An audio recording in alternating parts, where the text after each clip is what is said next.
Bueno, entonces, buenas tardes. Gracias por acompañarme acá. Entonces, voy a hacer esta presentación. No he medido el tiempo, no sé qué tan larga vaya a ser, no sé si vaya a ser corta. Trataré de hacerla rápido, pero leyendo emotivamente a ver qué nos pasa. Entonces, la presentación se llama Ver y no ver, pantallas, visiones y alucinaciones. ¿Por qué se llama Ver y no ver? Se llama Ver y no ver por uno de los cuentos de una persona, de un escritor que se llama Oliver Sacks. A veces me gusta decir que estos son cuentos de terror, aunque no lo son. Son casos clínicos, si los quisiéramos llamar así, dado el origen o la profesión del doctor Oliver Sacks, conocido en el mundo de la neurociencia. Pero me gusta decir que son cuentos de terror porque usualmente tratan de pequeñas alteraciones en la percepción. Por ejemplo, el nombre de este libro, que se llama El hombre que confundió a su mujer con un sombrero, es un caso literal. Es una persona que pierde la capacidad de reconocer caras y de un momento a otro desconoce la cara de su mujer y piensa que es un sombrero y le pone la mano encima. O este otro libro que se llama Un antropólogo en Marte, que recoge 7 relatos de él. Uno de esos relatos se llama Ver y no ver. Trata de un hombre llamado Virgil, que era prácticamente ciego de nacimiento, pero que gracias a un avance médico en una operación puede volver a ver. Y estos casos, pues Oliver Sacks los trata, son de largo aliento, es decir, no es solo una cita que tuvo con esta persona, no es solo que se lo contaron, sino que él va y viene con estas personas en algunos casos durante años. En el caso de Virgil, es una persona que vuelve a ver, pero no ocurre nada milagroso. Y lo que muestra este caso es que él no puede ver, ¿sí? Que ver es un aprendizaje, que por ejemplo cuando lo ponen a ver televisión, él sigue un juego de béisbol por el audio, pero realmente está viendo manchas, no las puede relacionar. Por ejemplo, para reconocer que un perro es un perro, lo tiene que acariciar con el tacto de la nariz a la cola para darle, para sentirlo como algo completo, para sentirlo como perro. De resto no puede unir las partes, no puede reconocer caras. Entonces lo que muestra con claridad este caso es que ver es un aprendizaje. Y al final Oliver Sacks, pues este es como el último párrafo, dice, al principio hubo ciertamente asombro, admiración y a veces felicidad. Hubo también naturalmente un gran valor. Fue una aventura, una excursión a un nuevo mundo, algo que se concede a muy pocos. Pero entonces llegaron los problemas, los conflictos de ver y no ver, de no ser capaz de elaborar un mundo visual y de hallarse al mismo tiempo obligado a renunciar al suyo propio.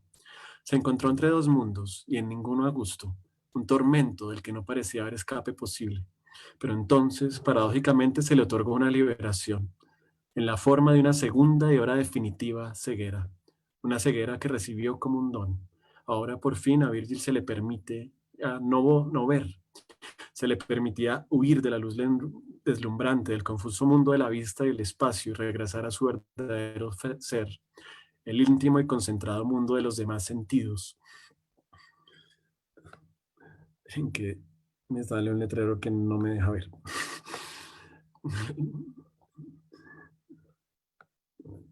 Ya.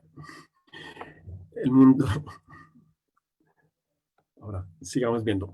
Se le permitía oír de la luz deslumbrante del confuso mundo de la vista del espacio y regresar a su verdadero ser, el infinito y concentrado mundo de los demás sentidos, donde tan a gusto se había sentido durante casi 50 años. Es decir, el Noé lleva la vida de un ciego, una vida placentera hasta cierto punto, después vuelve a ver, después se deprime porque realmente no ve y le cuesta mucho aprender a ver, y después por una recaída deja de ver otra vez y otra vez se recluye en el mundo de la ceguera.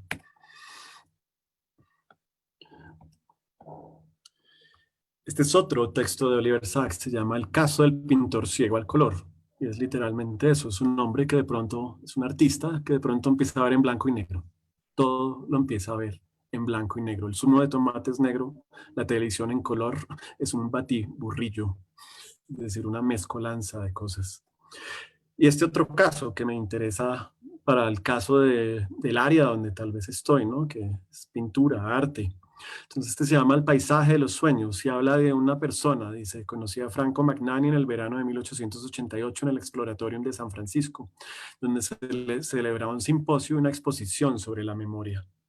Entonces, aquí vemos a Franco Magnani y en la esquina lo vemos con Oliver Sacks. Franco Magnani es un cocinero en ese momento, pero él creció en Italia hasta los 12 años en un pueblo que se llamaba Pontito.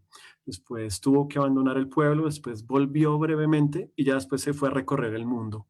Y ya Oliver Sacks se lo encuentra en San Francisco, años después, cuando ya es mayor de 30 años, Franco Magnani. Y Franco Magnani le describe que ha sufrido en su vida ataques de depresión, estuvo alguna vez en una clínica, pero que últimamente sufre de grandes migrañas.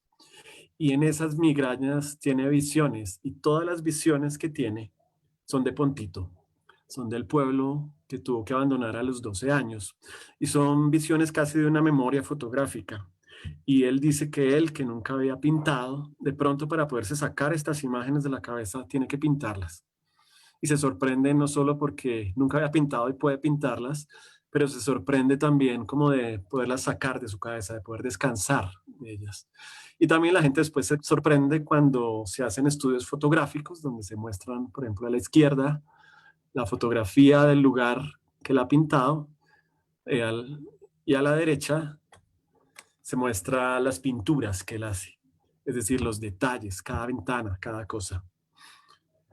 Aquí vemos otros 4 ejemplos. Estos me gustan porque muestran que no es solo la visión fotográfica, no da. Él tiene que, el que es el fotógrafo le toca como recomponer la imagen con varias tomas, mientras que la visión de la memoria al parecer sí da, recorre el espacio de otra manera.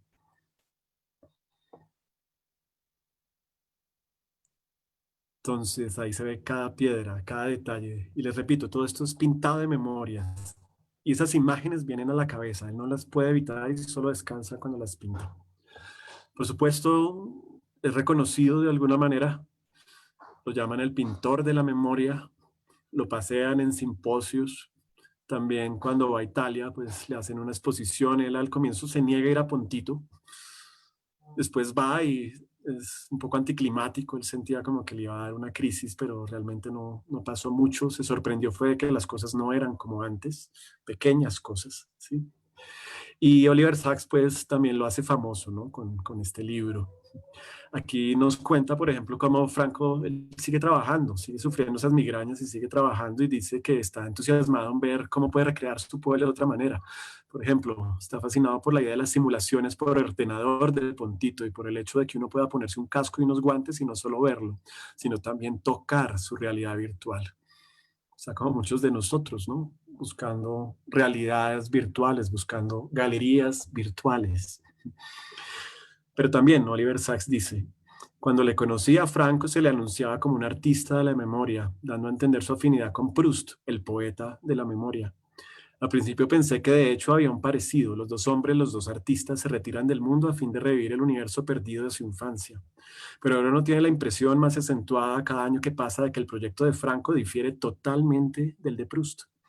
Proust también estaba obsesionado con el pasado olvidado, perdido, y su búsqueda tenía como fin hallar una puerta que pudiera abrirlo. Cuando lo consiguió, en parte gracias a sus recuerdos involuntarios, en parte gracias a una enorme labor intelectual, su obra pudo llegar a su conclusión, estuvo completa, de una manera a la vez psicológica y artística. Lo dice Oliver Sacks sobre Magnani. Pero eso no es posible para Franco, quien en lugar de penetrar en la esencia, el significado de Pontito, realiza una inmensa e incluso infinita enumeración de sus aspectos exteriores, sus edificios, sus calles, sus piedras, su topografía, como si de alguna manera eso pudiera compensar el vacío humano que contienen.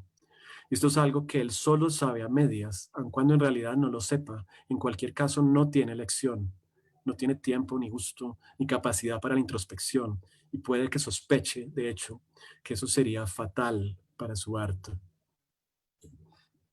Entonces, él lo que quiere es reconstruir el lugar, pero no le interesa como buscar esos significados. Solo lo quiere reconstruir de una manera casi notarial. Y también hay un punto en que no le importa si el pueblo cambió. Él quiere es construirlo como lo tiene en su cabeza, en esas imágenes que vienen a su cabeza. Esto nos habla como de otro encierro, de otro tipo de memoria. Y nos habla de este lugar que describe Jorge Luis Borges en el cuento de la Aleph. La lectura que me interesaría hacer de este cuento en este momento, y como me gusta hacerlo en una clase de primer semestre que dictó hace años, sería leer el Aleph como una historia de dos artistas. Ahí Borges describe a esos dos artistas. Un artista se llama Carlos Argentino Daneri y el otro, casualmente o causalmente, se llama Jorge Luis Borges. Así describe a Carlos Argentino Daneri, Borges. Su actividad mental es continua, apasionada, versátil y del todo insignificante. Abunda en inservibles analogías y en ociosos escrúpulos. Es decir, no le cae muy bien Carlos Argentino Daneri. Sin embargo, Carlos Argentino Daneri es un poco Borges, es como un alter ego de Borges. Es Borges por momentos. Y así, por ejemplo, Carlos Argentino describe al hombre moderno, al hombre de hoy. Dice: lo evocó, dijo con una animación algo inexplicable, en su gabinete de estudio, como si dijéramos en la torre albarrana de una ciudad, provisto de teléfonos, de telégrafos, de fonógrafos, de aparatos de radiotelefonía, de cinematógrafos, de linternas mágicas, de glosarios, de horarios, de prontuarios, de boletines, de internet, de iPhones, de pantallas, de Instagram, de Twitter, de TikTok, de 5G. Observó que para un hombre así facultado el acto de viajar era inútil. Nuestro siglo XX había transformado la fábula de Mahoma y de la montaña. La montaña, las montañas ahora convergían sobre el moderno Mahoma. Tan ineptas me parecieron esas ideas, tan pomposas y tan vasta su exposición, que la relacioné inmediatamente con la literatura. Le dije que por qué no las escribía. Por supuesto, inserté lo de Internet, iPhones, pantallas, Instagram, Twitter, TikTok, 5G. Pero es lo mismo, ¿no? Estamos hablando de ese encierro, de ese lugar donde son las montañas las que ahora vienen sobre estos modernos Mahomas en que nos hemos convertido. Y cuando Borges le dice que por qué no las escribía, Carlos Argentino le dice que en efecto las está escribiendo y que está haciendo un poemita, un poema que se llama La Tierra, donde nada más y nada menos lo que quiere Carlos Argentino es versificar toda la redondez de la Tierra. Y después, a continuación, le lee una parte de un verso de ese poema y se extienden en explicaciones. Borges, después de esas explicaciones, dice: comprendí que el trabajo del poeta no estaba en la poesía, estaba en la invención de razones para que la poesía fuera admirable. Podríamos decir que Carlos Argentino es un pantallero. Pantallero es un adjetivo que se usa mucho en Latinoamérica, en Argentina, en España, en Venezuela, en Iberoamérica. Y en Colombia se usa para esto, pantallero. Hombre, mujer, proclive al protagonismo social, persona que alardea sobre su presunta fortuna económica, su mejor pinta, etc. Y a quien le gusta mostrarse públicamente. Pero también, bajo esta condición, pues todos nos hemos vuelto pantalleros, ¿no? Estoy frente a una pantalla, estamos llenos de pantallas. No podemos evitar las pantallas en estos días. Y bueno, el otro artista es Jorge Luis Borges. Jorge Luis Borges, que en su obra, la obra que hace este artista es escribir este cuento que se llama La Aleph. También este cuento tiene un pedazo, un fragmento que está justo en la mitad del cuento, donde Borges dice que vio en el Aleph. Y tiene al final una mención a una obra menor, ¿no? Y la obra que ha presentado Borges se llamaba Los naipes del Taur, es decir, como las cartas del mentiroso, como la ilusión del mago o algo así. Entonces serían como las tres obras que uno ve de Borges ahí. Borges en esas 37 veces que dice lo que vio, Por ejemplo, ve su dormitorio sin nadie. Traten de hacer ese ejercicio en este momento, si cueste muchísimo precisamente porque tal vez estamos en nuestros dormitorios, pero vean su dormitorio sin nadie. Hablar y cartas obscenas, increíbles, precisas, que Beatriz había dirigido a Carlos Argentino. Es decir, Borges va a esa casa porque quiere a una mujer que se llama Beatriz, que es prima de Carlos Argentino, pero al parecer Carlos Argentino y Beatriz tenían algo que Borges nunca pudo obtener, y el beso en el Aleph. También dice que en la tierra vi otra vez el Aleph, y el Aleph la tierra, vi mi cara y mis vísceras, vi tu cara y sentí vértigo y lloré. Es decir, mientras Carlos Argentino solo está haciendo una labor como la de describir el universo cuadra a cuadra, esquina a esquina, poste a poste, Borges, por algún motivo, ve más. Borges, al parecer, está cruzado por una experiencia dolorosa, de placer también sublime, que lo lleva a ver más cosas en el Aleph. Y al final de verlo dice, sentí infinita veneración, infinita lástima, que es tal vez el estado en que a veces estamos, ¿no? En estos momentos, cuando vemos el estado del mundo, este lugar tan extraño, y más extraño aún estos días, podemos sentir una gran veneración, pero también infinita lástima. Entonces, si leyéramos el Aleph como la historia de dos artistas, veríamos que Carlos Argentino, pues, está haciendo un poquito como lo que hizo el pintor de la memoria, Oliver Sacks. Es decir, no tiene tiempo, ni gusto, ni capacidad para la introspección. Puede que sospeche, de hecho, que eso sería fatal para su arte. No quiere cruzarse, no quiere ponerse en juego ahí. Lo único que quiere es el reconocimiento al versificar toda la redondez de la tierra. Y tenemos este otro artista, Borges, que escribe un cuento, que escribe un poema, que habla de ilusiones, de trampas, pero que también está cruzado por una tusa increíble, por un desamor increíble, por un desprecio increíble de una mujer que él todavía ama, que es Beatriz.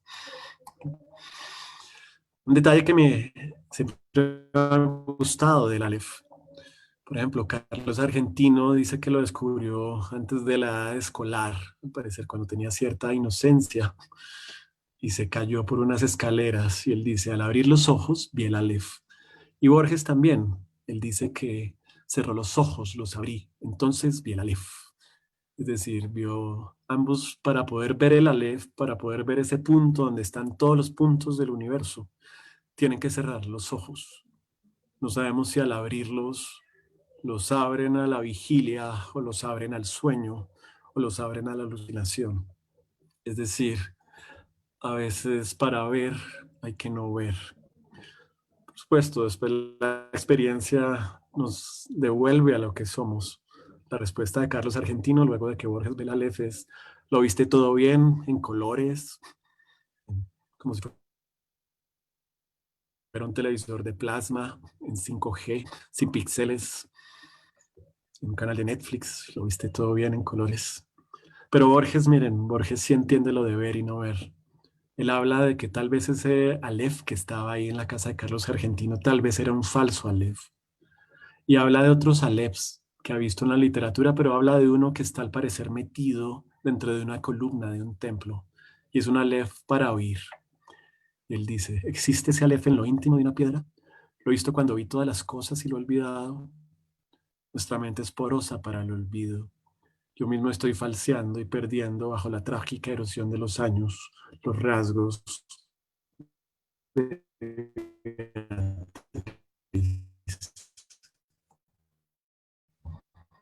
está, aunque cerramos los ojos, también permite la escucha, permite la respiración, permite otros alientos, permite que seamos animados bajo otros sentidos, no solo este sentido de las pantallas.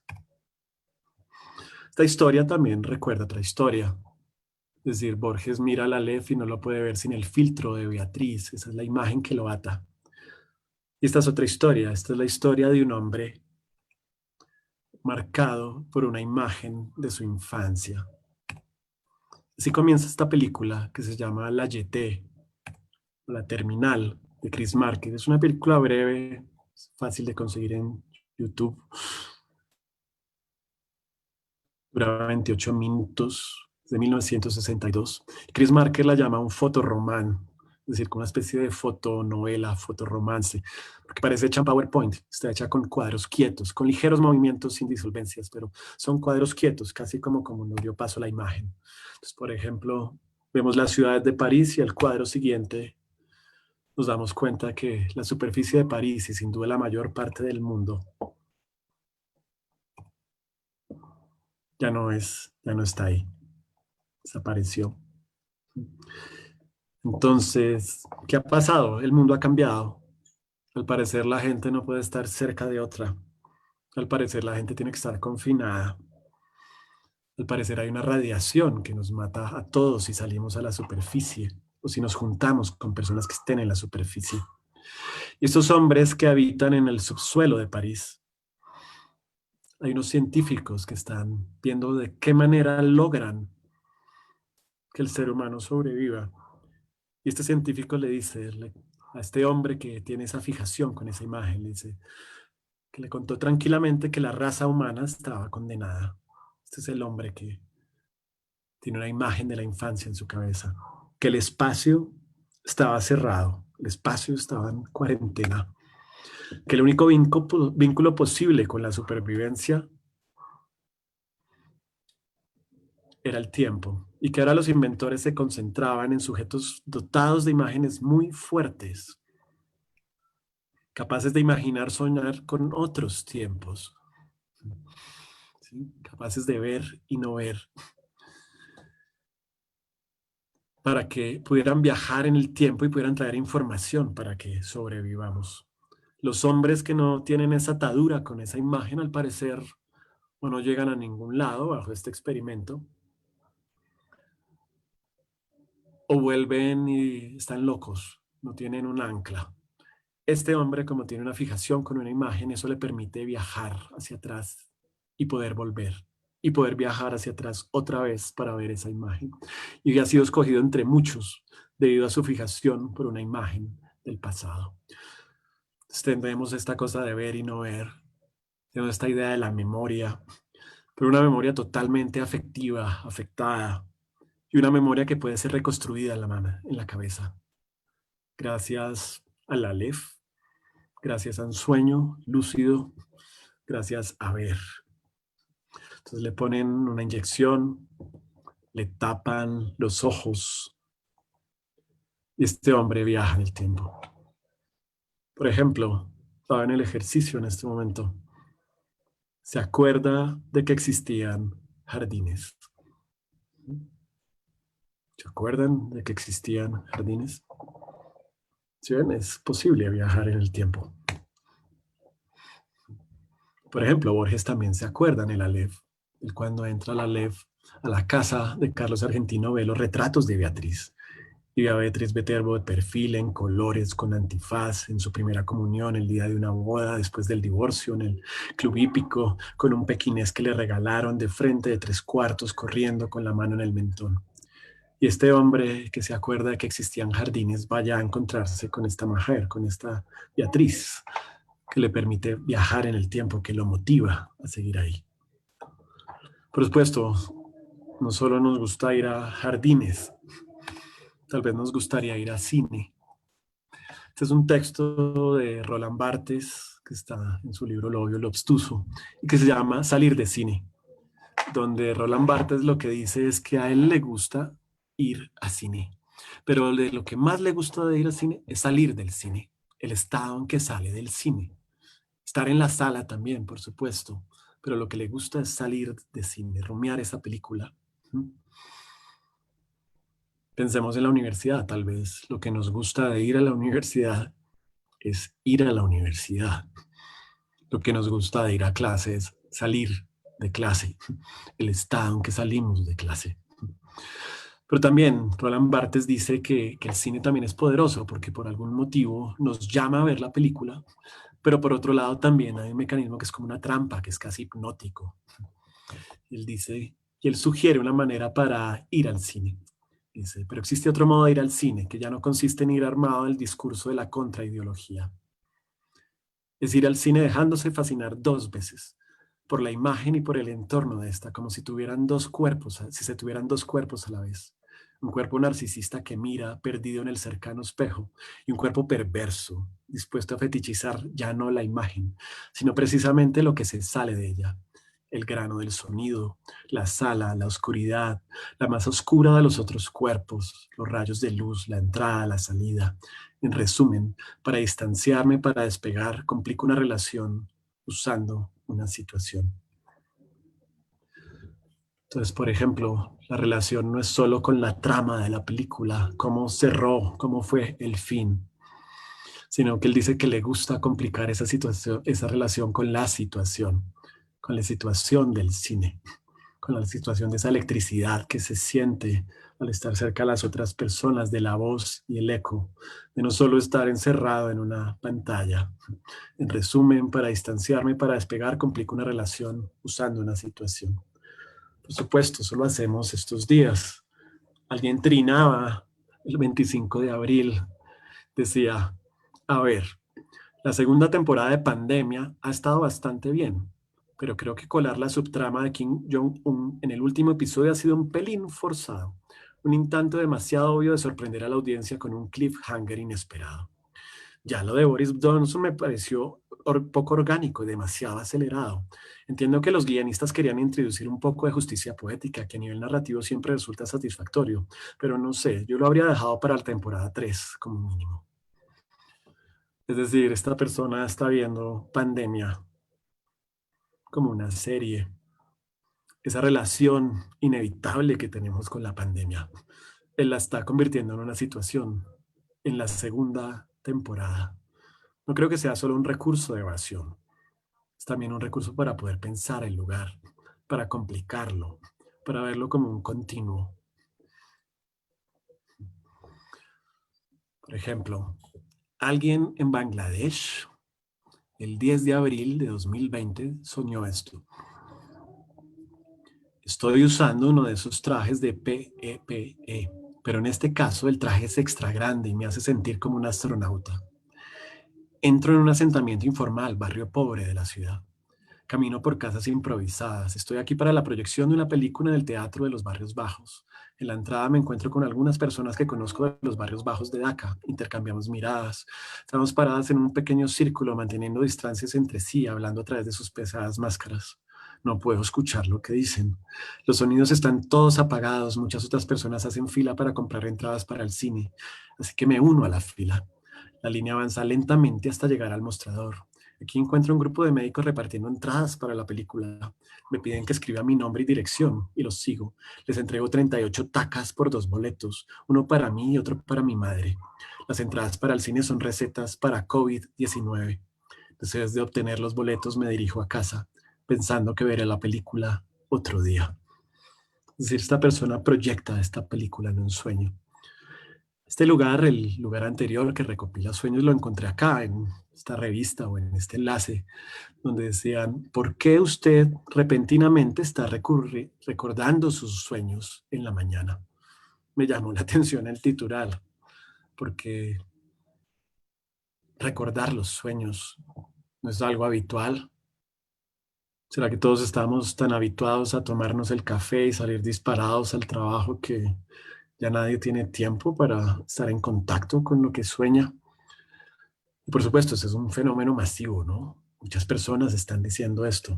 En parte de eso se trata este lugar, ¿sí? idreamofkobe.com. En este lugar recuperan sueños. La gente puede mandar sus sueños. Por ejemplo, este es el único que hay de Colombia por ahora. Y se llama El distanciamiento social prevalece. Es del 9 de abril de 2020 de Medellín, enviado por alguien entre 30 y 39 años. Estábamos en tiempos posteriores a la cuarentena, pero el riesgo de virus era muy real. Fue una de las primeras fiestas o una de las primeras después de que se levantaron las restricciones, así que naturalmente estaba muy emocionado de ir a un evento social. Al llegar, besé a cada miembro del grupo en la mejilla como de costumbre, excepto que lo de siempre era diferente. Tan pronto como saludé a la fiesta me di cuenta de mi error y la gravedad de la situación, mientras me miraban y juzgaban con los ojos muy abiertos y las fauces flojas. El distanciamiento social prevalece. Este es de Washington. Se llama León. El 20 de abril de 2020 de Washington, de alguien que tiene entre 40 y 49 años. Vivo con muchos detalles extraños y tontos. La parte que recuerdo más claramente era la necesidad de salir de mi casa y encontrar la puerta principal bloqueada por un león. El león no se movería. Seguía empujando y empujando la puerta, pero luego me preocupaba que pudiera despertar e irritar al león. Es tan peatonal este sueño y tan fácil de analizar. El humor está eso, supongo. Y también en que los detalles circundantes fueron tan vívidos durante el proceso del sueño, pero difíciles de precisar. La persona que lleva al portal dice, nota, Dreamer agrega, mi esposo también tuvo un sueño con un león hace aproximadamente una semana. Creo que el león vino a ver noticias sobre los grandes felinos del zoológico del Bronx que desarrollan un COVID. Y tal vez la sensación de estar restringido en la actividad por una gran fuerza imprevista y algo increíble desde afuera. Nota editorial.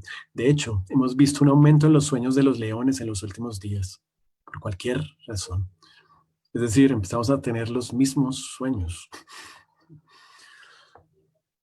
Este tipo de relaciones son muy bien analizadas por Jacobo Ciruela, el famoso editor de la bellísima editorial Ciruela, que ahora tiene la editorial Atalanta. Y él, como una ave extraña, pues usa ahora también esta editorial para sacar este libro, que se llama El mundo bajo los párpados. Es un libro sobre el mundo onírico. El libro comienza con este aforismo.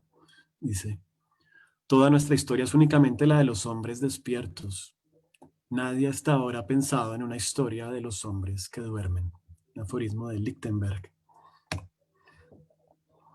Y por supuesto, ahí Ciruela hace un recorrido largo.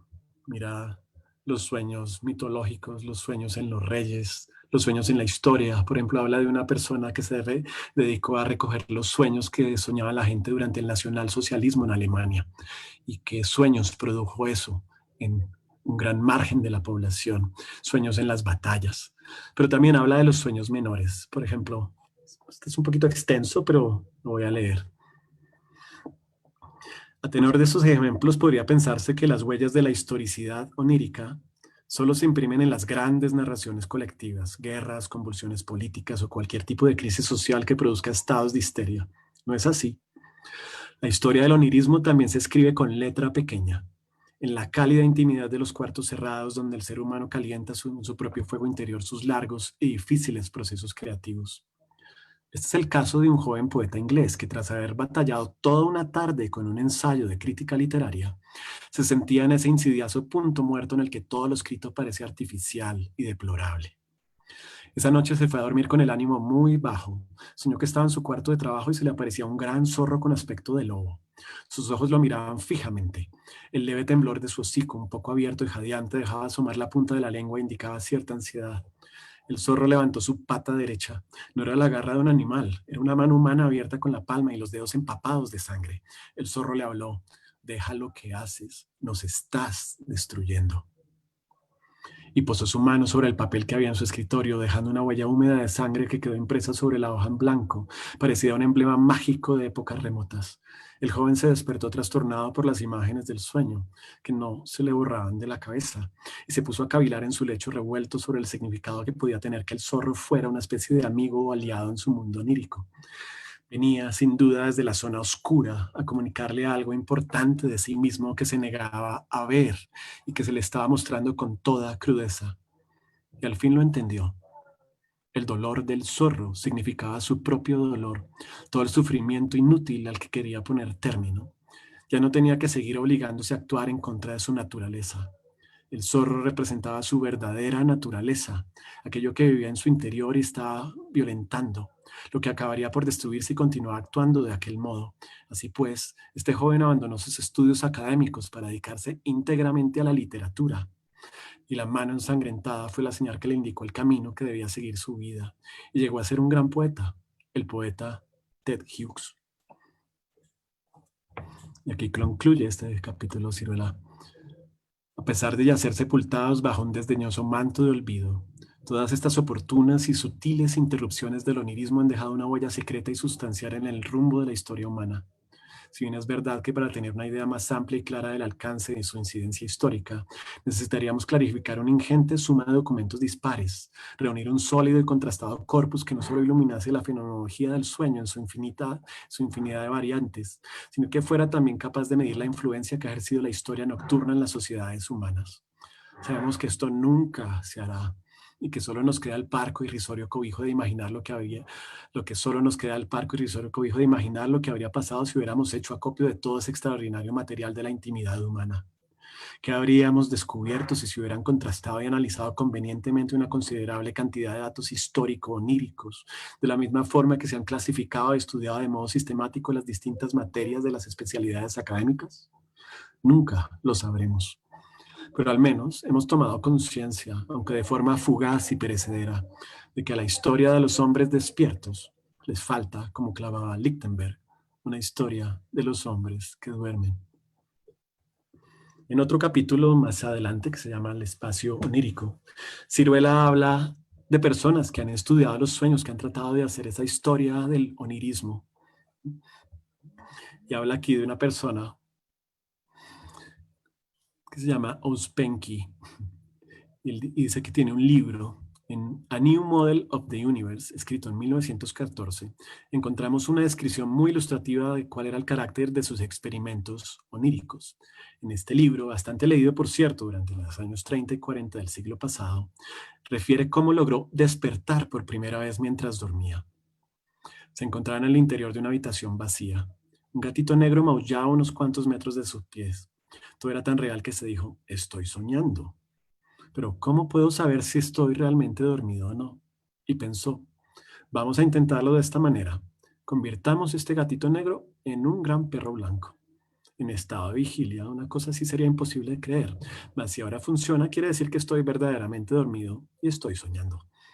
Súbitamente el gatito negro se transformó en un enorme perro blanco.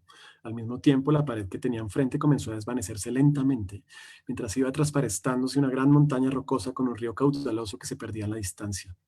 Qué curioso, pensé. No he ordenado la aparición de este paisaje. ¿De dónde habrá salido?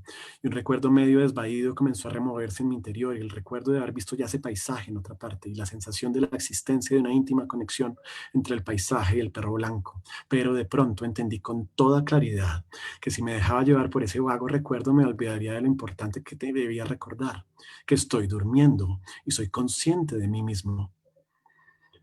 Estas experiencias demostraron a Ouspensky que los sueños son tan delicados que no soportan la observación.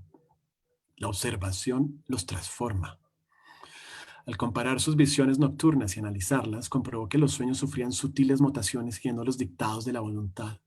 En ese sentido, es interesante observar cómo tan solo 2 décadas más tarde las investigaciones de la física cuántica hallarían en las partículas microscópicas la misma ley, esta vez aplicada a la realidad subatómica, al descubrir que el observador transforma al observado, o dicho de otro modo, que no se puede observar ningún fenómeno subatómico sin alterarlo.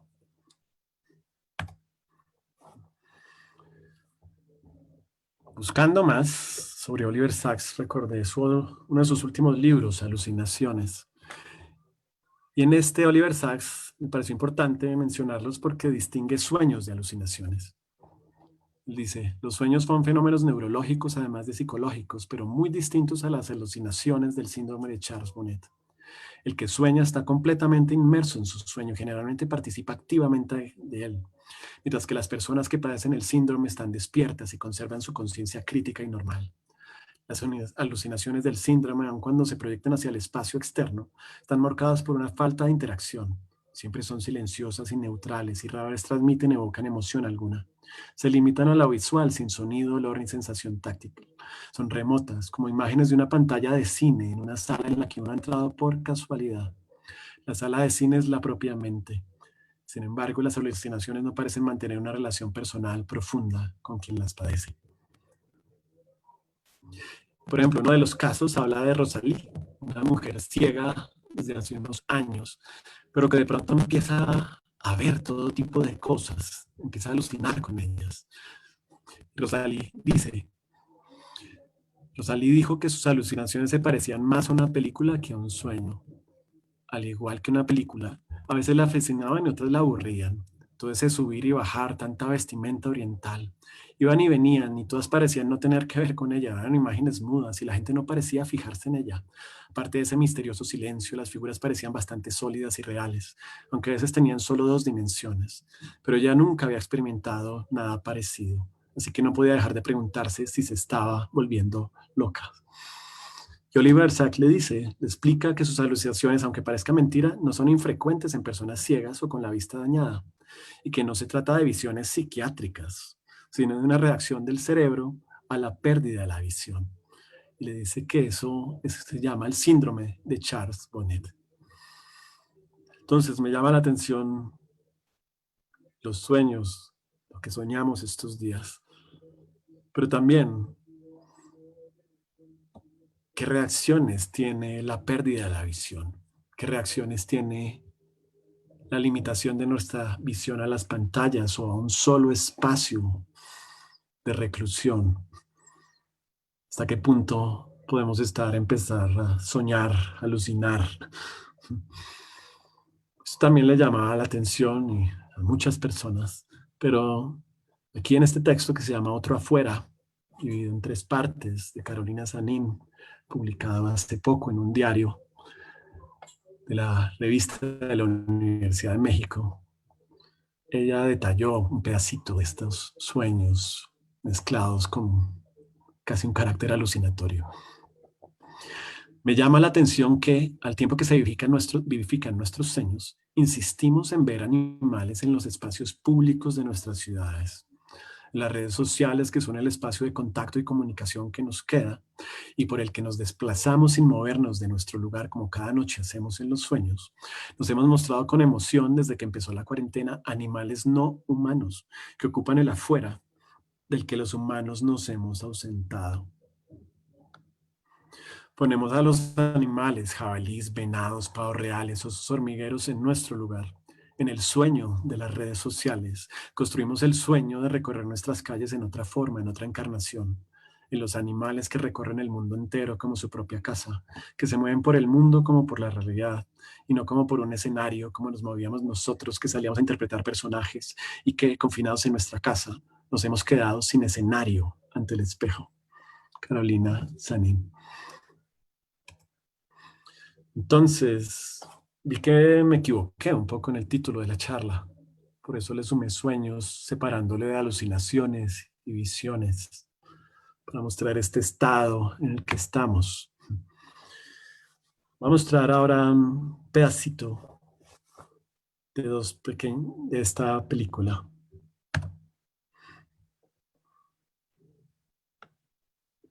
La película se llama Celeste. Se trata de un escritor que se llama Marcel Proust y la relación con la persona que cuida su casa, que cuida de su comida, que cuida de su correspondencia, que hace secretaria, cocinera, ama de llaves, se dedica también a la limpieza.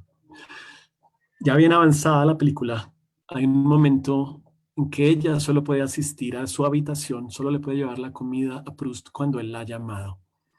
Y sucede que ya han pasado muchas horas, más de 2 o 3 días, en que Proust no la ha llamado, pero ella sabe que tiene una orden expresa de que ella no puede entrar en esa habitación.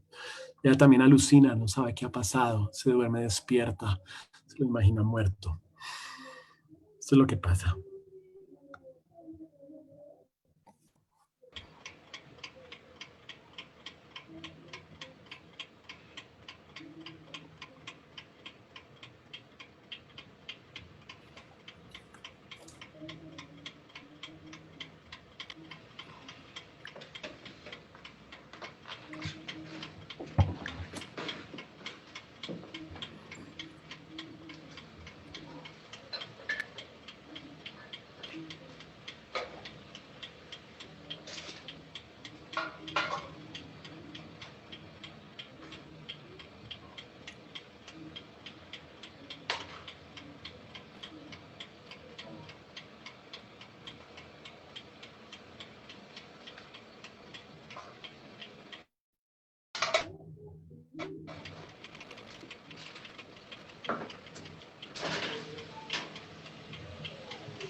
Was haben Sie gedacht, Celeste? Ich habe nichts gedacht, Monsieur. Aber Sie haben gehorcht. Natürlich, Monsieur. Ich war unruhig. Wirklich?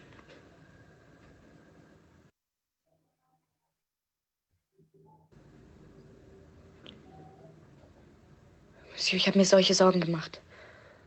Es war nicht besonders nett. Auch ich habe geglaubt, dass wir uns vielleicht nicht wiedersehen würden. Liebe Celeste.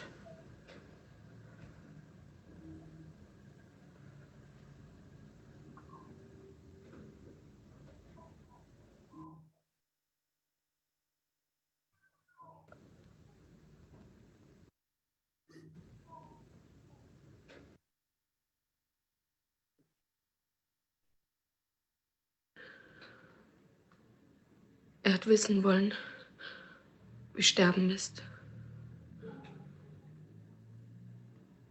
Er hat wissen wollen, wie das Sterben ist. Er hat es gebraucht für sein Buch. Und ich mir vor Augen führe.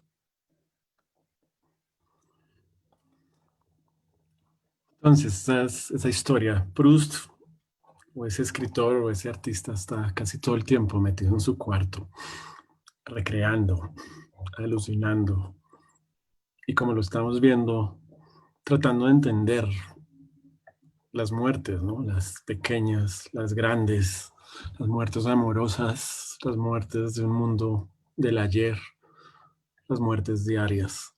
Y Celeste, pues, lo está ayudando en esa tarea.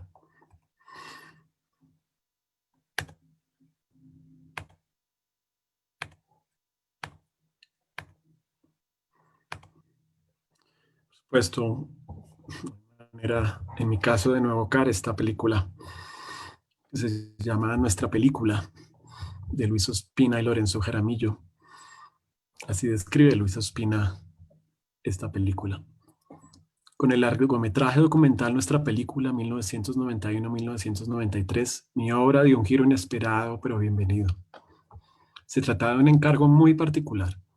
El pintor Lorenzo Jaramillo, enfermo terminal de SIDA, me propuso que hiciera un documental sobre sus últimos días. Yo accedí con tal de que el documental fuera una colaboración entre los dos, de ahí el título. Utilizando como estructura narrativa los 5 sentidos, nuestra película hace un recuento de la vida, muerte y obra del artista. Ese trabajo significó un acercamiento a algo que siempre me ha obsesionado, la muerte. Al registrar el progreso de la enfermedad, por fin pude entender la sentencia de Jean Cocteau cuando dijo que la cámara ve a la muerte trabajar. Y así fue en efecto. La cámara de High 8 registró el paso inexorable de la muerte del artista, al mismo tiempo que mi madre agonizaba. El video me hizo aceptar el paso inevitable de la vida a la muerte.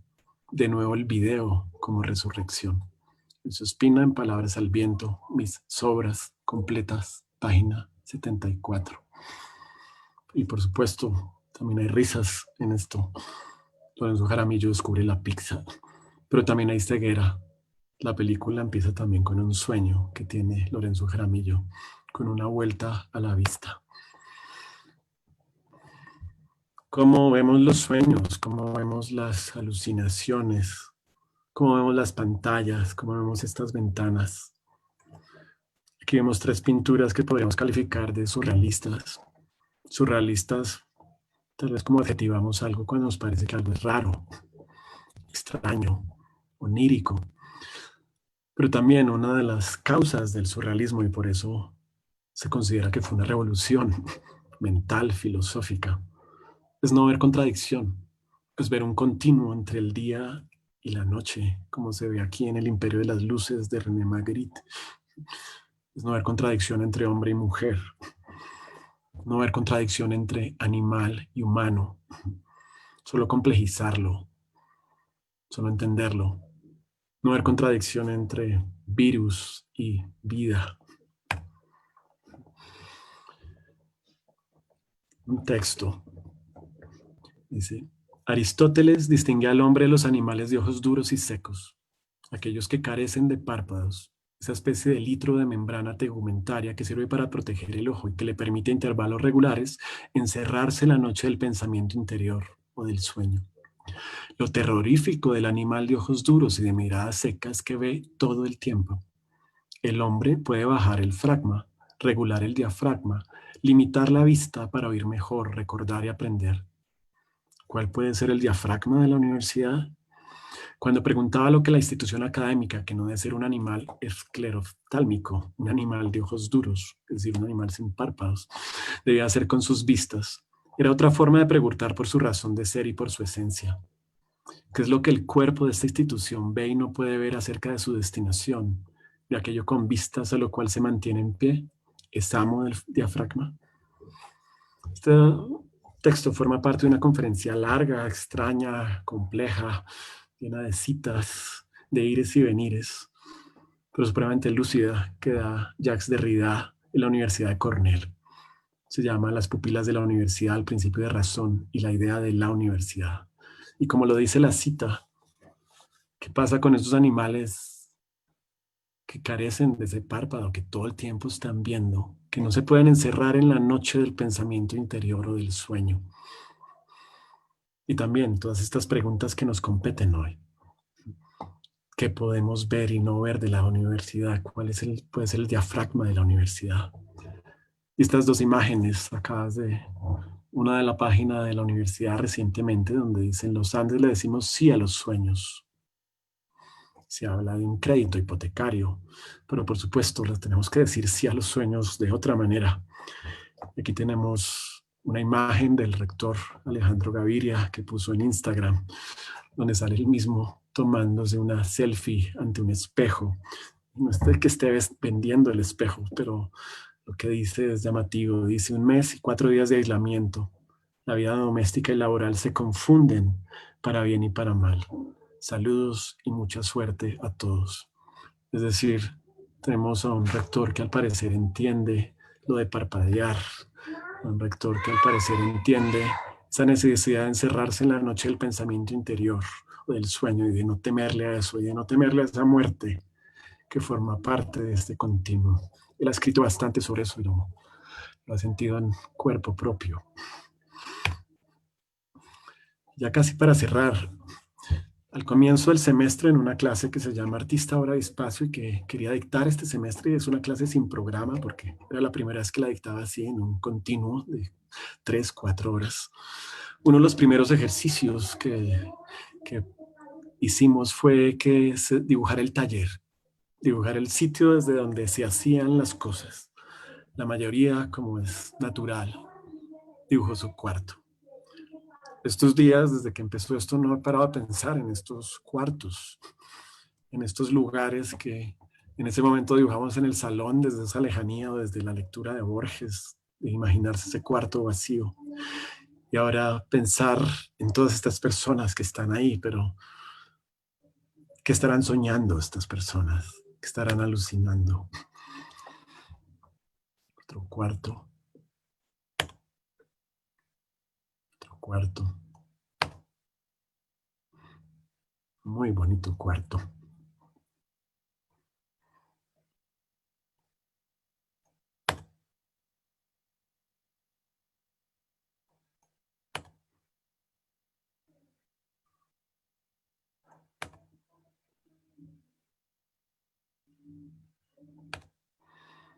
También les pedí que dibujaran el horario para ver qué tanto tiempo libre tenían, en qué momento soñaban, en qué momento no hacían nada, en qué momento solo miraban por una ventana, en qué momento tocaban fondo con el aburrimiento.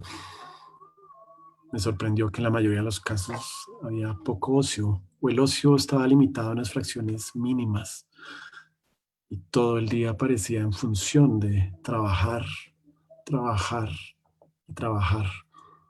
Mucho negocio, poco ocio, mucha negación del ocio. Cuando repito, vamos a la universidad también para ir a la universidad. Hay un aprendizaje invisible que se está dando ahí y que estoy segurísimo que lo hemos sentido estos días. Este es un ejercicio que puse la semana pasada, opcional, sin calificación, sin nota. El que lo quiera hacer lo hace. Y es escribir 37 veces lo que cada uno vería en su Aleph. ¿Qué vería usted en su Aleph en estos días donde todos estamos tan alucinados de visiones? Haga un texto donde usted se acompañe 37 veces la palabra vi con lo que usted ve en su Aleph. Puede ser con textos, imágenes, enlaces. Monte aquí su participación antes del mediodía del martes 28 de abril. Y tenemos 3 estudiantes, o 3 colegas, o 3 amigos, o 3 personas viendo, o 3 personas que leen para escribir, porque si uno está haciendo arte, uno no solo lee para leer, lee para escribir, pero también esa lectura o esa escritura no se va a dar ahora. Esa escritura puede tener otro tiempo. Y para cerrar ya, este es el primer cuento que leímos en ese curso. Se llama La página en blanco. Es un cuento con que quiero leerlo al final del curso, como para decir que no importa que no haya pasado mucho. Creo que lo que estamos aprendiendo en la Universidad de la Vida excede totalmente lo que podamos aprender en la universidad, sea lo de los Andes o sea cualquier otra universidad. Sin embargo, tenemos esta página en blanco que nos interpela. Y esto es lo que dice la escritora de esta página en blanco, que se llama Isaac Dinesen. Dice: donde el cuentista es leal, eterna e inquebrantablemente leal a la historia, allí al final hablará el silencio. Donde la historia ha sido traicionada, el silencio es tan solo vacío. Pero nosotros los fieles, cuando hayamos dicho nuestra última palabra, oiremos la voz del silencio.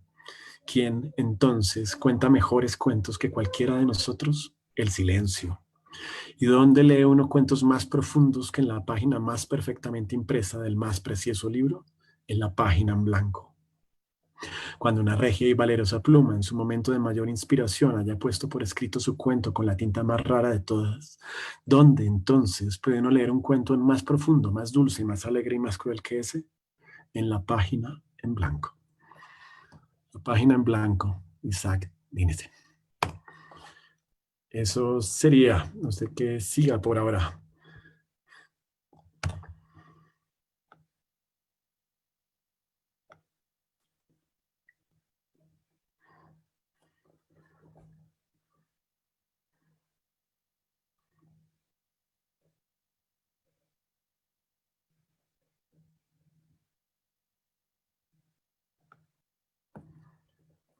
No sé si me oyen todavía. Es creo la frase más dicha.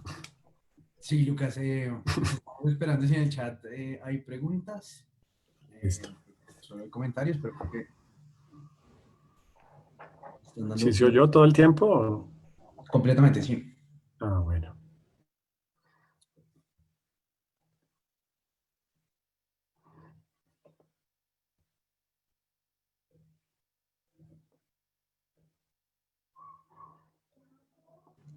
¿Usted puede ver ahí el chat? Estoy buscándolo. Ahí está, arriba. Ahí dice chat arriba. ¿Ahí donde le dio clic? Acá. En la, ajá, la primera opción, ahí le dice chat. Ah, ok.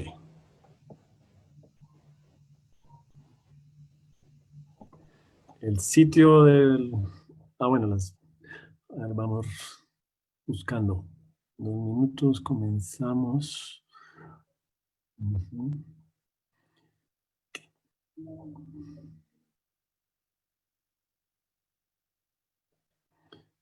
Listo. Alguien pregunta. El sitio web se llama, creo que hay Dream of Kobe, pero creo que también podemos montar esta presentación ahí después donde quedan guardadas o en la página y ahí pueden revisar como algunas referencias que pueden estar ahí. Pues se llama, creo que hay Dream of Kobe, el sitio.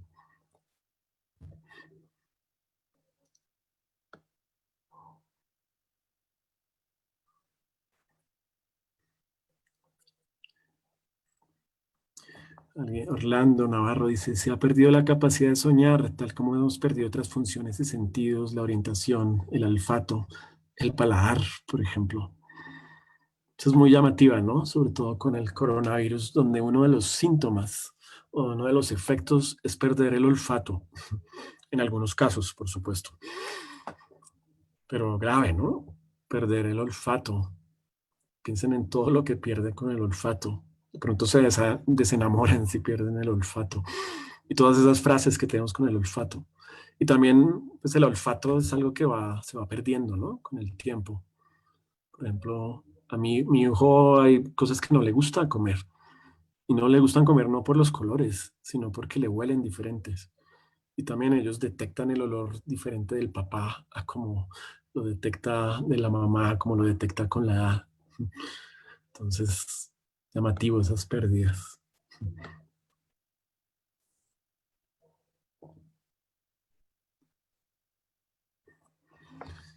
Alexander dice, gracias, profe, no soy artista, pero esos días de encierro me he sentido poeta, mejor fotógrafa. Hasta los chats me salen más artísticos. El encierro nos sacará de nuestro propio silencio. Por supuesto, nos hemos vuelto pantalleros, ¿no? Pero no basta con dar pantalla o montar rostro.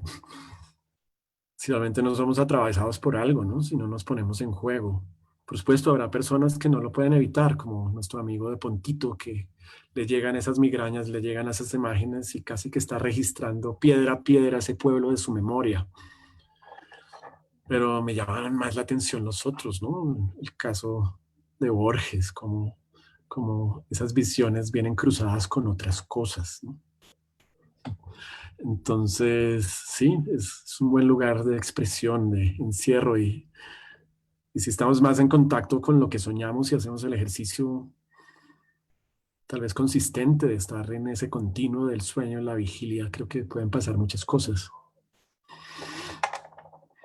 Por supuesto, también el insomnio también es una cosa difícil, pero también hay todo un ejercicio con el insomnio, ¿no? Con la noche, con mirar, con respirar, y también con no hacer nada, que también creo que es otro punto importante, que ya se me alargaba mucho la charla, pero quería hablar de un caso como un cuento de Herman Melville que se llama Bartleby, donde un señor que es totalmente capaz de hacer algo de pronto decide no hacerlo y dice preferiría no hacerlo. Entonces también me interesa mucho esta idea de que no necesariamente porque tengamos sensibilidad artística tengamos que expresarla en estos días. Yo creo que si está cargada también se va a expresar tal vez en esa página en blanco, ¿no? No por ser artistas tenemos que andar expresándonos y trabajando, trabajando y trabajando.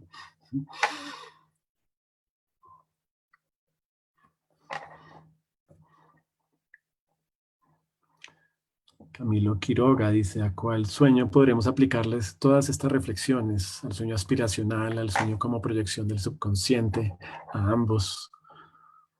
Por supuesto, a ambos. Nadie sabe para quién trabaja, ¿no? Un sueño trabaja para el otro.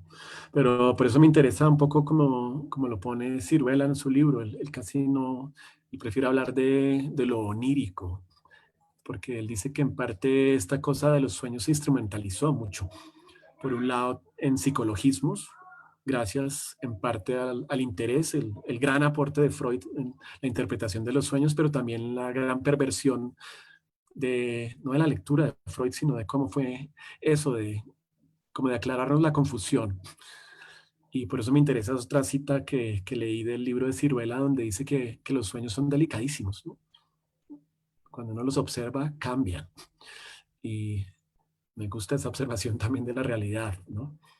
Como de alguna manera esa plasticidad en los sueños, pero en este delirio masivo en que estamos en estos días, al parecer, por momentos parece que ya no tuviéramos acción, ¿sí? Cuando vemos un noticiero sentimos que estamos alucinando, cuando vemos esos animales de los que habla Carolina Sanín andando por todos lados, sentimos que estamos alucinando, cuando vemos que es global, ¿no? Cuando vemos, pongan por ejemplo noticias de Al Jazeera y vean media hora de eso y van a ver el mundo entero en esto. Entonces también es reconfortante, es extraño, Se siente infinita veneración, pero como dice Borges, ¿no? También infinita lástima. Entonces, un poco lo que digo es que, por supuesto, podemos usar el lenguaje de haz tus sueños realidad, estudia en tal universidad, o haz tus sueños realidad, gradúate, o haz tus sueños realidad, consigue un amor, ¿sí? Pero me parece que es una interpretación un poco apocada de la idea del sueño, ¿sí? El sueño como forma de pensar, como continuo, como pensamiento, como lugar del cual no nos podemos salir tan fácil. Y como es el lugar que también evadimos. En parte este encierro, por eso es que me llama la atención de lo que mencioné, esas noticias, que muchos están pudiendo soñar, ¿sí? Pero repito, no es esa cosa positiva. Lo que digo es que muchos están pudiendo entrar en contacto con una parte de sí mismos que desconocían y que esperamos que le pongan atención. En parte porque también, como lo menciona bien Carolina Sanín, ponerle atención, por ejemplo, a qué nos produce esto de los animales, tal vez nos haga poner atención la próxima vez que nos vayamos a comer un pedazote de carne, ¿sí? Y podamos asociar que ese pedazote de carne tal vez viene de una industria cárnica masiva, que en parte es tan masiva que se está metiendo en zonas del planeta donde no se debería meter, y donde hay murciélagos que en parte incuban algo y que después en esos pequeños o en esos inmensos saunas donde está lleno de vacas y todo tipo de animales se incuban unas bacterias insólitas y todo en parte por ese pedazote de carne que nos estamos comiendo. Entonces, miren cómo eso es soñar con animales y soñar despierto con animales. También nos puede llevar a una conciencia que de otra manera tal vez no habríamos podido adquirir.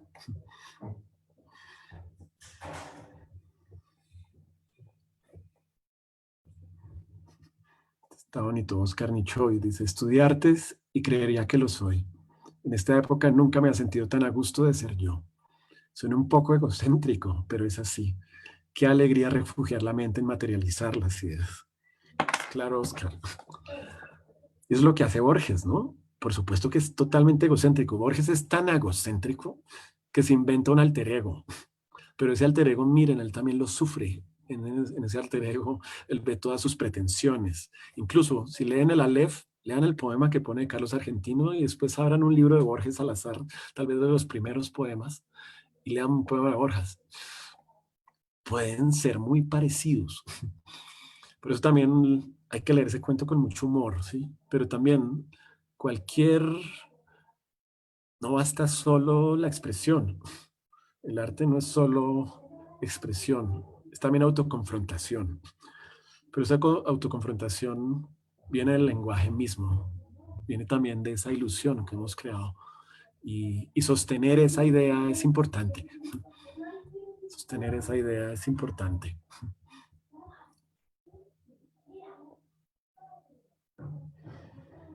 Carlos de Leal dice, yo siento como si el encierro nos estuviera desanestesiando y las pantallas nos da una pequeña dosis o una gran que nos alivia, como los parches de nicotina. Es buena esa idea de, digamos, siempre que oigo la palabra anestesia, me acuerdo de una conferencia que le oí alguna vez en un Salón Nacional de Artistas a Jesús Martín Barbero, una conferencia muy enfática, muy fuerte, muy potente. Y él decía, él relacionaba la palabra anestesia con estética, decía cómo tenían la misma raíz. Y decía cómo vivir anestesiado era vivir sin estética, vivir sin contacto con la estesis, ¿sí? Entonces, por supuesto, esta pantalla nos da unas dosis maravillosas, son parches de nicotina.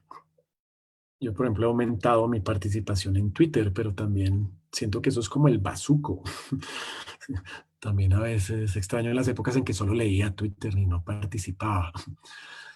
Pero también me gusta cierta interacción que a veces sucede ahí. Entonces, el problema no son las pantallas, ¿no? Es como a veces nos roban cierta energía que debería estar en otro lugar.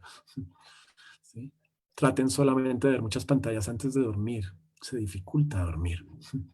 ¿Sí? Se queda toda esa luz en la cabeza. Traten a veces de leer antes de dormir. Y van a ver ese otro tipo de luz que entra que se llama La búsqueda del absoluto y es una novela delirante. Pero es una belleza dormirse con esta novela. sueña uno cosas rarísimas, no necesariamente tienen que ver con la novela, pero sueña uno cosas a otro ritmo. Entonces, no es lo mismo verse, no sé, Rápido y Furioso, una película, o Sicario, una película de esas buenísimas de Netflix, o Breaking Bad antes de dormir, a leer e interpretar las imágenes a partir del ejercicio de la lectura y después que el cerebro haga con esas imágenes, las imagine de otra manera, las traduzca a otra manera. Pero por supuesto no quiero satanizar las pantallas, ¿no? No se trata de eso. Es un gran recurso. Y pantallas también, una pintura es una pantalla, una ventana es una pantalla.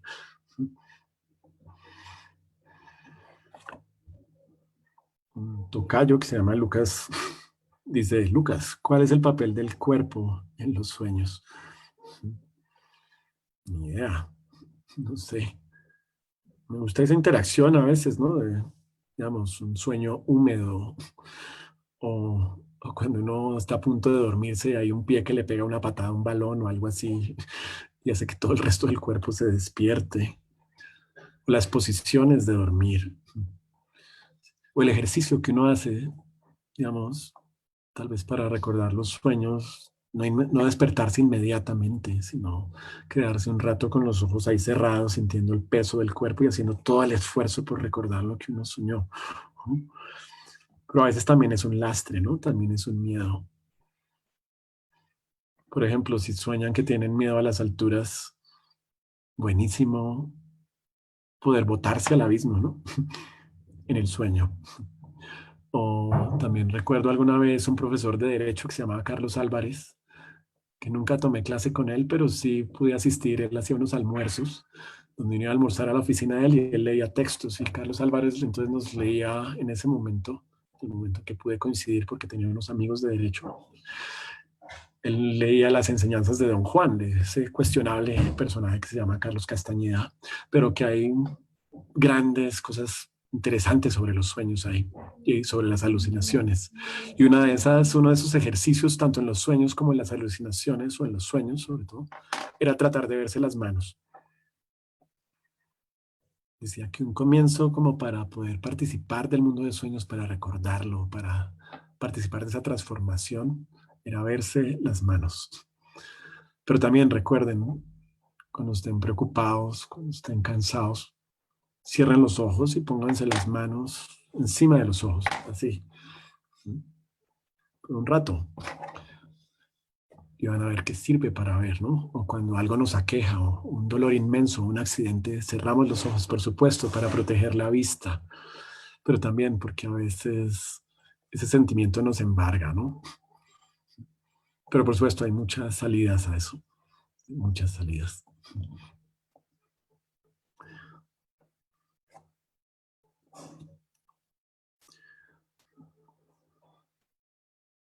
Aquí dice Jairo Rosero, el dormir es lo más parecido a la muerte, lo único que la diferencia sería el sueño, pero ambos serán pasado. Es que tal vez solo hay una realidad, ¿no? Lo que pasa es que esa realidad no es la que decimos la realidad. Tal vez es una realidad que lo agrupa todo. Sueño, muerte, vida, tiempo.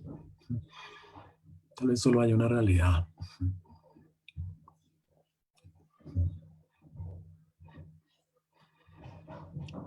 Alguien habla de las ganas de orinar en sueños. Por supuesto, es el cuerpo recordándole a uno algo.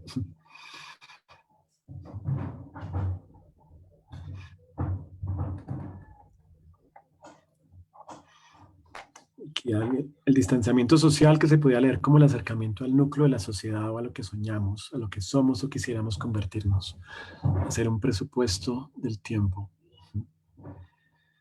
Supuesto, es raro.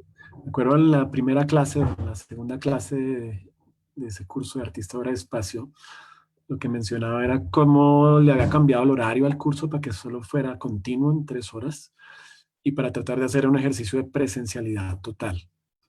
De tratar que mi función como profesor era tratar de que estuviéramos en ese salón ahí y ahora. Y en parte porque lo que mencionaba era cómo toda esta cosa que estamos haciendo en redes sociales, tal vez en términos políticos, está controlada, ¿sí? Ahí compartimos muchísimas cosas y vemos una cantidad de cosas que si estuvieran en la calle serían terribles, ¿sí? O nos tratarían como locos. Y un poco se lo relacionaba en esa digresión con las marchas del año pasado, como en el paro realmente era pura presencialidad, era salir, era estar en contacto cercano, hombro a otro con otra persona, con esa electricidad. Y como ahora estábamos casi en el lugar opuesto, guardados. Entonces, como en términos políticos, esa capacidad de reconocer la presencialidad, la importancia de la presencialidad, ¿sí? Es algo bueno para notar en estos días. No sé, tal vez a futuro asociamos esto de las pantallas con una experiencia buena, sí, pero también asociamos Zoom, asociamos todo esto con estar enfermo. Tal vez vamos a asociar el celular también con estar enfermo.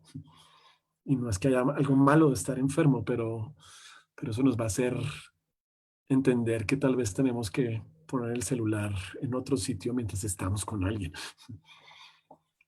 Porque vamos a asociar lo virtual con una época que tal vez tuvo grandes maravillas de descubrimientos de cosas, pero también una época que nos ha quitado mucho, ¿no?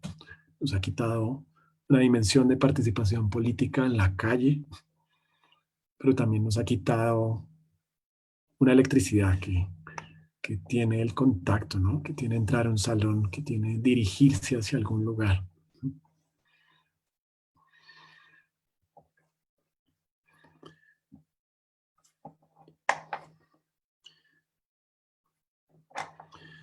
Dice Ruth Martínez, gracias por la clase. En su opinión, ¿cómo se afecta la percepción tradicional o común que tenemos de las pantallas cuando hay interactividad, en particular con experiencias de realidad virtual, realidad aumentada? Pues pareciera que a eso es a lo que queremos a veces ir. Por ejemplo, me gustaba molestar un chiste que he hecho en clases que pronto vamos a tener sensores en los techos y ese sensor va a estar conectado aquí a un computador y yo voy a poder escanear la actividad cerebral de todos los estudiantes y voy a poder ver si hay actividad cerebral en el lóbulo del cerebro que tal vez nos interesa activar para garantizar que el conocimiento se llevó a cabo. Y también ese sensor no solamente lo va a estar revisando yo, lo va a estar revisando también la universidad donde trabajo para mirar si soy buen profesor, si puedo activar esas zonas del cerebro o no. Por supuesto, parece una visión paranoica, pero no lo es, ¿no? Entonces, a veces la interactividad parece que la queremos reemplazar, ¿no? Por ejemplo, cuando empiezan a hacer el cine, pues también se inventan cine con olores, cine con olfato, como estas salas de Cine Colombia, donde se mueve la silla, donde si uno bota un tarro de crispetas hacia atrás, la gente tal vez vaya a pensar que son crispetas virtuales o una Coca-Cola virtual, lo que uno bota hacia atrás. Pero más allá de eso, creo que lo que me gusta es, por ejemplo, lo que pasa en el cuento de Borges, ¿sí? Porque él dice, tal vez era un falso Aleph porque era un Aleph solo de ver, pero tal vez el Aleph verdadero esté metido en un sitio para oír, pero no creo que el Aleph verdadero sea entonces el de oír. Un poco lo que muestra Borges es que nuestra percepción siempre será limitada. Así tengamos pantallas donde hay interactividad, así haya una realidad virtual o realidad aumentada. En todo caso, nuestra percepción será limitada, nuestra memoria será limitada. Y en parte tiene que ser limitada, o si no, no seríamos lo que somos. Si quieren leer un cuento de Borges de realidad aumentada y lo que produce eso en un exceso, pues basta con leerse Funes el Memorioso, un cuento de un hombre que no puede olvidar nada y que tanto no puede olvidar nada que el perro de hace 10 minutos ya no es el mismo perro de 10 minutos después porque ya él puede notar la diferencia de cómo la muerte ha trabajado esos 10 minutos en ese perro. Pero él recibe tanta información que está postrada en una cama tratando de desactivar sus sentidos de percepción, de desactivar la información, porque no puede con tanta información. En parte por eso Me gustó cerrar con este cuento de la página en blanco. Y también porque, repito, pareciera que entonces tenemos que hacer algo para el final del semestre en las clases, tenemos que presentar algo, tenemos que salir con algo. Toda esta gente está activa aquí dando conferencias, no parando de hablar, mostrando como si todo estuviera normal. Y no creo. Me parece importantísimo dejar de hacer cosas, me parece importantísimo parar, me parece importantísimo entender que tal vez el resultado de esta página en blanco no hay que llenarla ahorita, se puede dar mucho después. ¿Sí? Tener permiso, como lo dice aquí Toño Pungilupi, permiso para no hacer. Lucas, para cerrar, pidieron la palabra aquí COVID-19. Sí, Hola. ¿Me escuchan? sí, Perdón. Bueno, no, yo quería primero hacer una pregunta y, sí, y un comentario respecto a lo que usted había dicho en, en que algunas veces para recordar, pues no para recordar, no sé exactamente qué función, pero para evocar eventos traumáticos, la gente los virtualizaba, o sea, los ujú, convertía como en experiencias digitales, ya sea una cine o principalmente cine. Y Susan Sontag menciona eso en un libro que creo que es de sobre, bueno, como reflexiones sobre la fotografía, una cosa así. Y decía que durante la Segunda Guerra Mundial les parecía muy curioso que los soldados que habían sobrevivido a la guerra hablaban de los recuerdos de la guerra como si hubieran sido proyecciones de cine.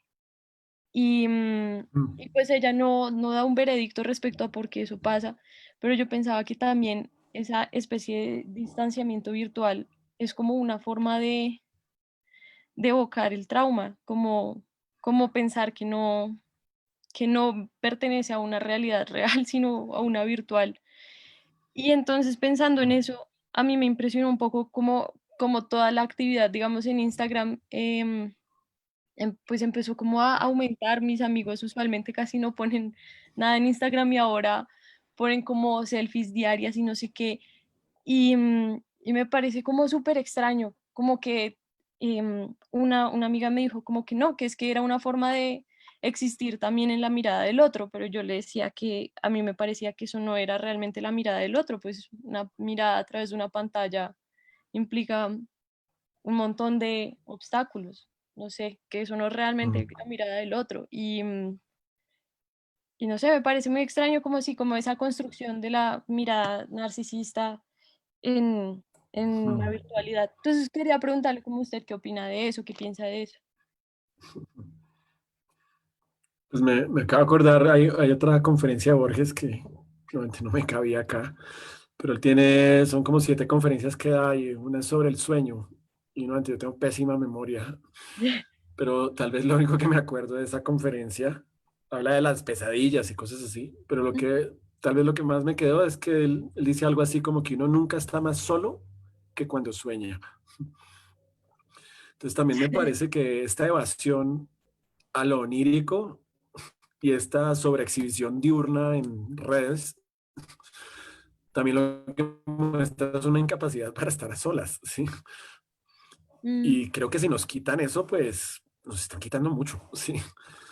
¿Sí? Porque entiendo también lo difícil que es, ¿sí? Por ejemplo, yo miro mucha gente y, y pues yo vivo con personas, ¿sí? Vivo con niños, vivo con una mujer a la que quiero, ¿sí? Vivir solo también debe ser dificilísimo. Y en muchos casos entiendo que también esa, no solo compañía, sino sentir que la vida de uno también es más que solo lo que está en la casa, sino que puede estar en una red, puede estar allá, puede estar en una imagen, puede estar en una caricatura, puede estar en una respuesta, me parece también muy bueno, ¿sí? Me parece muy buena como esa idea de que la privacidad pues también es un mito a veces, ¿sí?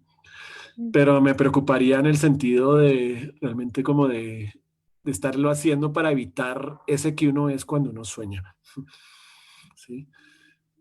que también si se acuerdan, ese que uno es cuando uno sueña es una cosa rarísima, ¿sí? A veces uno no sabe si es un niño ahí con miedo, o si es un arrogante, o si es hombre o mujer, ¿sí? O lo que sea, o si es una cosa o no es una cosa. Y también los que hayan tenido alguna vez experiencias alucinógenas con alucinógenos, se darán cuenta también de lo que estoy hablando, de esos lugares donde uno deja de ser uno y empieza uno a hacer otra cosa. Y no necesariamente ser un jaguar o una serpiente o una cosa de esas, ¿sí?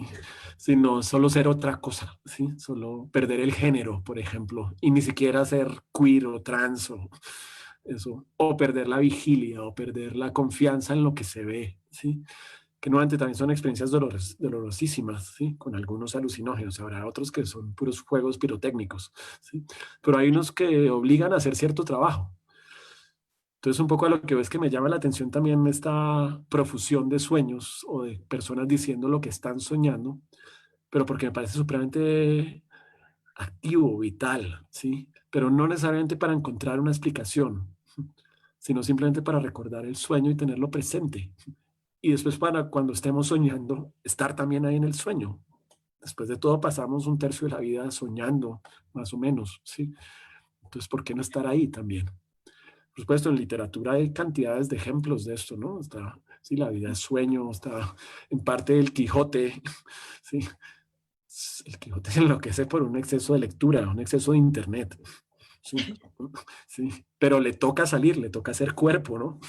Le toca hacer, y se gana unas palizas terribles, y después se mete por hoy a una cueva y alucina en la cueva, y después una gente le sigue el cuento y forma parte del Quijote dentro del Quijote, etcétera, ¿sí?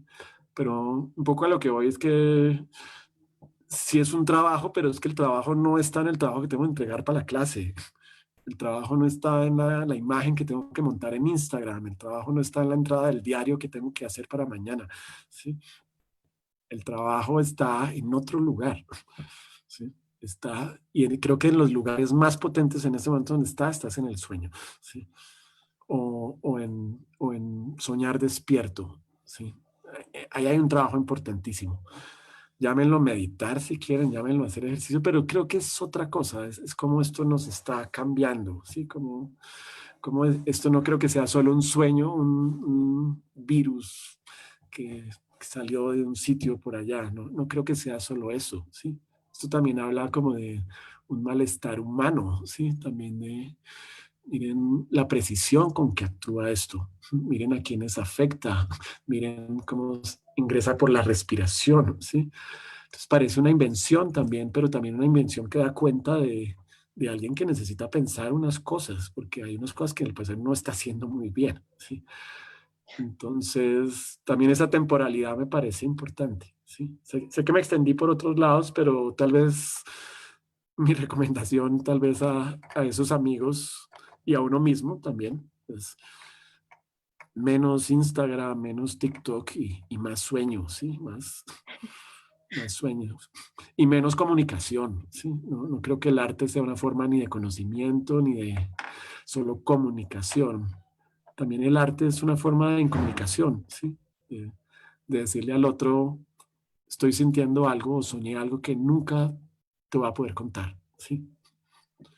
Por ejemplo, hace poco ponía una película de Ingmar Bergman, la película se llama Fresas Salvajes, Ujú.